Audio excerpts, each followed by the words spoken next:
All right, welcome back. Spring is less than a month away, which means many people are getting their gardens ready for planting. But North Mississippi's fickle weather can put a damper on those They plants. can indeed. Kamari Hamer talked to some plant experts who have some advice that could save you some headaches and maybe some money too. Kamari is joining us in the studio with that story tonight. Kamari. Well, after a few days of warmer weather, backyard gardeners are growing restless and ready to get their hands dirty. But the green thumbs at a local nursery says this time of year it pays to plant a little patience. March is just days away, and that means many people are getting their gardens ready for the warmer weather.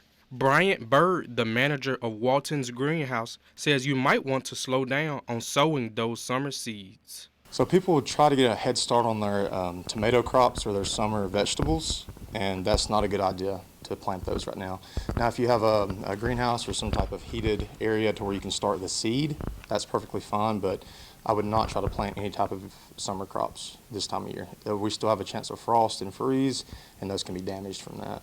But if you just can't wait, Bird says there are ways to minimize the damage from late frosts and freezes. One thing you can do to protect your crops from like colder weather, if we do experience another freeze or hard frost, is to protect them with frost cloth or frost fabric.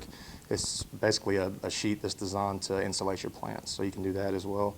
If you have potted plants, you can need to move those inside if you have temperatures below, I would say 40 degrees. Some plants even below 50 degrees, you need to bring them inside still.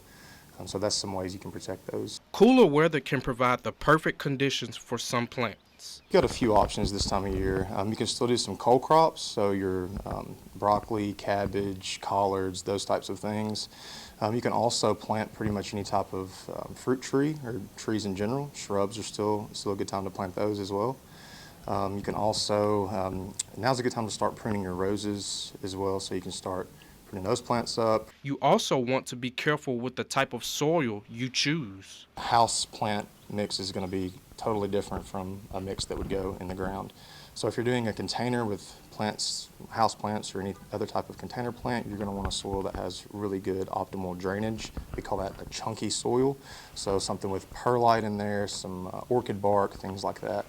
If you're doing stuff, any kind of plants in the ground, if you have a raised bed, we like to recommend one of the brands called Bacto. Bacto Light is what I like to recommend. It drains pretty good. If you have any questions about spring planting, the folks at Walton's Greenhouse are glad to help. They're open from Monday through Saturdays.